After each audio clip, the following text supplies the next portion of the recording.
Hello everyone, welcome back to my channel, and this is War 2 of Season 52 with the defense tactic of Provocateur. I can't believe I'm going to have to say this word for the next 22 seasons. But anyways, our opponents for this war is LVT, probably the second strongest alliance in Alliance War, but the bans are Lady Deathstrike, Luke Cage, Silk, Spider-Man 2099 and Count Nefaria. The blacklist champs are the same, Moorman and Hercules, and the whitelist champs are the same, CGR and Corvus Glaive. So my team for this war is Omega Sent, Absorbing Man and Quicksilver, so it's quite similar to last war, it's just I'm bringing in Quicksilver instead of Photon. But my first war fight is Node 4 Sorcerer Supreme, and the game plan for this fight is to obviously keep the heal block off to counter the defense tactic. So I'll remind you what it does. Essentially, every time you hit your opponent, they gain this like energized passive, but it's grayed out until it's activated, and I think it activates at around 10 or 15, I don't actually remember. And then the opponent will get either a regen, a power gain, and you miss them. So it's quite tough if you don't have an tactic attacker. Like, you most likely will die. The power gain is very potent, they get to special free, and you're just gonna get cooked. But I'm fully boosting here. It's against LVT, so this is probably the hardest opponent or second hardest opponent to GT. I'm sure they'll give us a real challenge.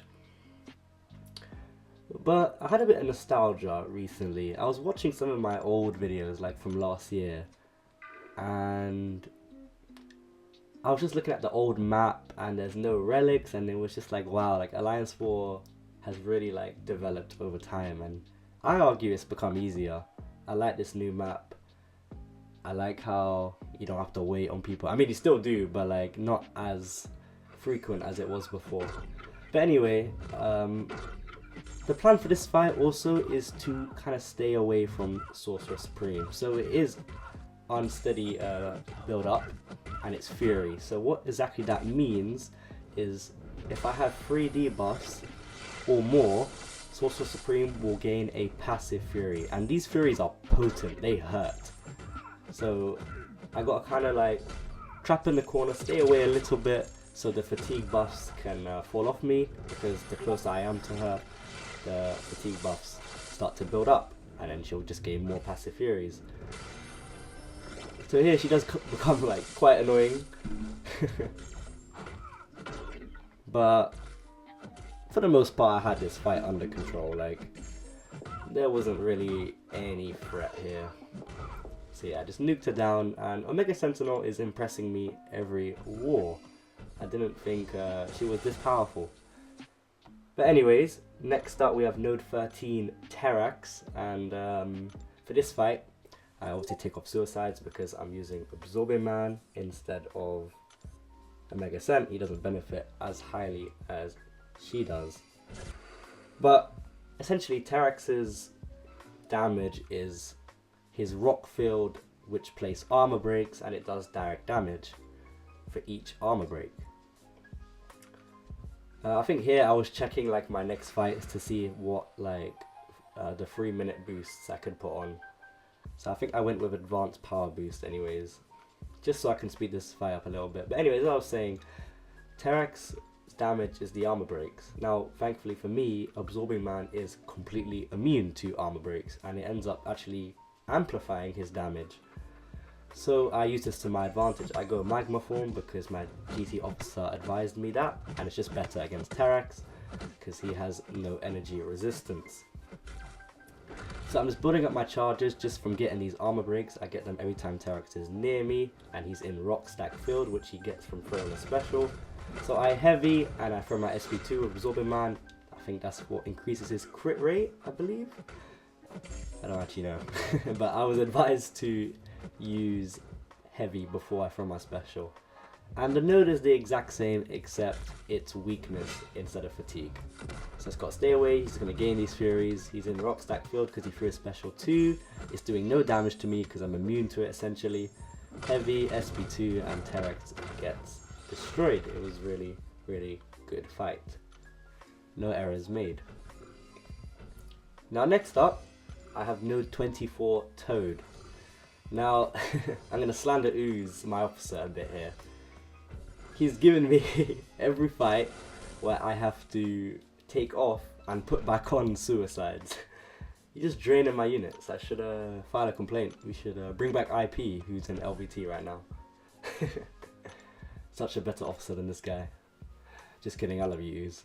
But anyway, so I'm turning suicides back on because, as I said, it benefits greatly with Omega Sentinel's kit. She's immune to both bleed and poison, so it's fine. Now, this node, essentially, there's not any node.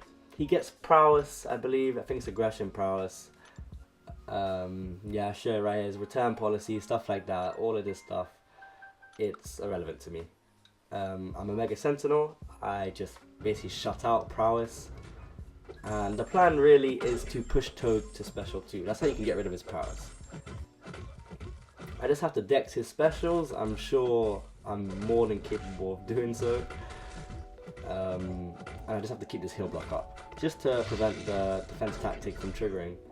The Mega Sent is immune to poison essentially, or she takes no damage from it, so I don't need to worry about any of that. I put on my plasmas from her SP2, and look, Toad is just melting. He's just getting destroyed. I think it was 28 seconds, that fight. Absolute massacre. Now next up, we have Chavez, Node 33 Chavez. And here we go, gotta take off suicides once again. And it's the same nodes essentially, but the catch is Chavez don't gain any prowess, so in her overall kit. I believe it is aggression prowess though, so she will gain it prowess every like 3 seconds, like if I just don't attack her. But every time you hit her, you remove a prowess, and Quicksilver does like 700 hits every combo, so it's okay for someone like Quicksilver, who I'll be using for this fight. Oh, it's not even aggression prowess. Wow, this is basically a nodeless Chavez. Is it aggression prowess? No, it's not. Wow. But the way you want to do this fight with Quicksilver is you want to control Chavez's power. You do not want to allow her to go to 2 bars. Now every time Quicksilver dexes, he puts a wither on the opponent, which I think decreases the opponent's combat power rate by an X amount of percentage. I don't actually know, but it just decreases it for each wither. Now I am placing Whiplash on Chavez, and I'm just trying to build him up as much as possible. Every time I hit her, I think there's a 30% chance I put on a Whiplash. And that's where mainly his damage comes from. So she throws a heavy, and she's in negative zone. So if she throws a special 2, she's unblockable. Now, I'm at almost terminal velocity. I get it. I throw the special 2 because I know it's going to do crazy damage when it expires. I throw my relic, and she just melts. So that could have went wrong, for sure. To be honest, I think I would have survived the special 3, considering I had the minus 33% damage reduction plus inequity, so I think I would have survived. Probably and the extra 20% I would have got from the bar. But it's alright. Now next up, I have node 39 Storm Pyramid X, and it's the same Storm Pyramid X from last war, except it's Power Snack. And Power Snack, if you don't know what it does, is it nullifies a buff off you, and it gives the opponent some power gain, hence Power Snack. But here's the catch. A Mega Sentinel is immune to nullify, so essentially this is almost like a nodeless fight, except I think when you gain a bar of power, or when Storm gains it, I think she places a power sting on me. So I just gotta watch out for the power stings. That's essentially it. It's not too difficult.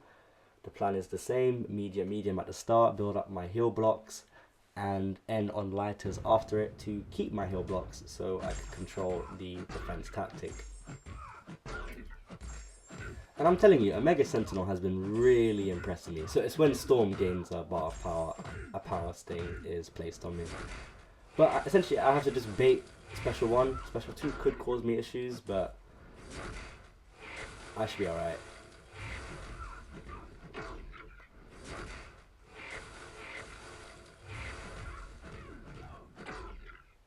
Actually got the heal block on her, that's good.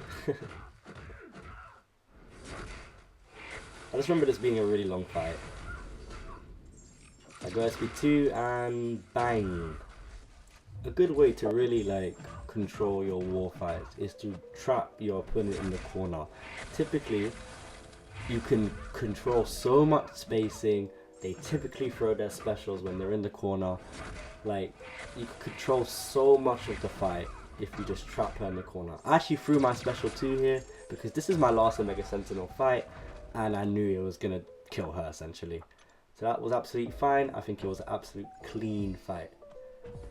Now next up we have N46 Mangog, and I was checking if I had this weapon X, so I was looking at it, but I was like, is this my fight with a Mega Sent? But I was like, no. I checked the plan and I was like, no. But anyway, the next fight is this Mangog, and this Mangog is Aspect of Evolution and Special 2 Bias, and I think it's unblockable as well. So Mangog's combat power rate is, I think, it's lower than like most champs, but I believe he constantly power gains like passively. But this node amplifies that power gain, so it's actually quite a huge problem. And Mangog Special 2, it hurts a lot.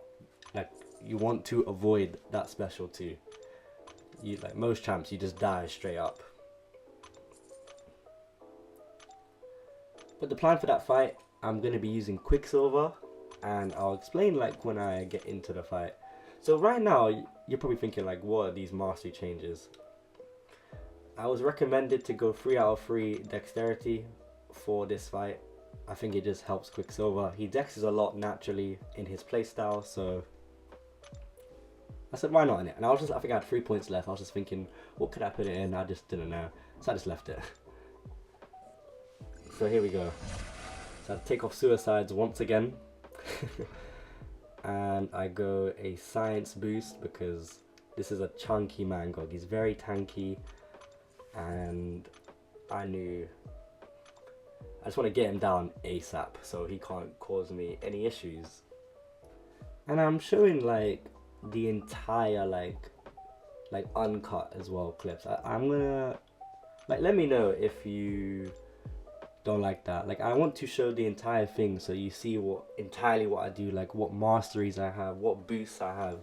That's why I show the whole thing. But let me know if you know, if it's annoying. You rather just go straight into the fights. But anyway, the plan for this fight is every time Quicksilver near misses or dexes, he puts a wither on the opponent. That is how I have to power control this Mangog. So here I already have 3, I have 4, and look, he's still gaining power. Like, it's super potent. So I have 5 and it's kind of stopped now. So that's where I want to be at. I heavy at the start to get that extra momentum, so it doubles all the charges I get. So I'm at 300 charges, and when I'm at 300 momentum, I put a slow on Mangog. So I heavy to build up that momentum again. You can see the little green symbol, and I'm just building up these withers against the wall, and I tended to build up these whiplashes. Now everything was going to the plan. I did reach terminal velocity a bit too quickly right here, but everything was alright so far. It was cool. I figured out that Quicksilver can attack Mangog even when he's unstoppable because I have to slow up, and I was feeling real good. Even got my relic in. I was building him up, and then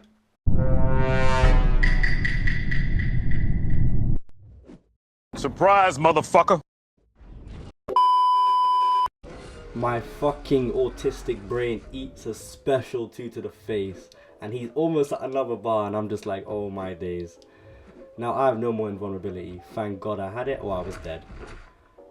Now I'm at no charges. barely any whiplash, I have no slow up, and I'm just like, I thought I was dead. He's at 70% health, 74. Now I go special 3. Now special 3 gives Quicksilver his terminal velocity, so that's when he goes quicker, when he does more damage. It's at his mode. So I thought, okay, I go SP 3, and I can kind of save this back. I just gotta control his power. Keep these withers at all costs, because if I don't, I'm just gonna eat another special 2, and this time I won't be so lucky. So the idea now, I know now that Quicksilver counters Mangog's Unstoppable. I just found out, and it showed right here. He doesn't even have it at this point, so I was feeling good. So I just get to special 2. Now there, I really should have ended with a medium to refresh those whiplashes, but I had a little moment, and I think I missed the input actually, but it's alright. Now I go special 2 because my velocity timer is on the edge, and I just about double the whiplashes, and he's at 14, and I'm thinking, this might kill Mangog, like this might kill him. I'm still at 6 wither, so I'm controlling his power really well. Everything was going okay. He's at 18 whiplash, I'm thinking like, he's only at 23%, can I kill him? Now he's at 1.5 bars, and I'm so lucky he threw his special again there, because if he didn't, I would have been trapped and he could have got to another bar. So to be honest, I was super lucky in this encounter, and I could have died on multiple occasions, but your boy comes out on top. Always had it, don't worry, never in doubt, never in doubt. And I just go to Bishop just to save a bit of energy for my teammates. But anyways, this is the BG result. We died once. I didn't see the video, but the guy who died, I love him, so I don't care that he died. So good job. It's a donut in my eyes. And this is the war result. LVT ended up dropping 6, and we only dropped 2, so we got the nice victory. Good job, LVT. Gave us a hard one, but GG's GT. And these are my stats. LVT and INDA, nice 2 wins. Good start to the season for us.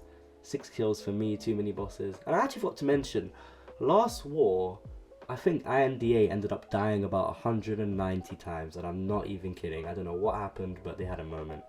And then I just saw I had 9 defensive kills, so I just added that in here, because in my last video I only put 0. But that's all for today. Thank you so much for watching my video, guys, and I will see you in the next one. Peace.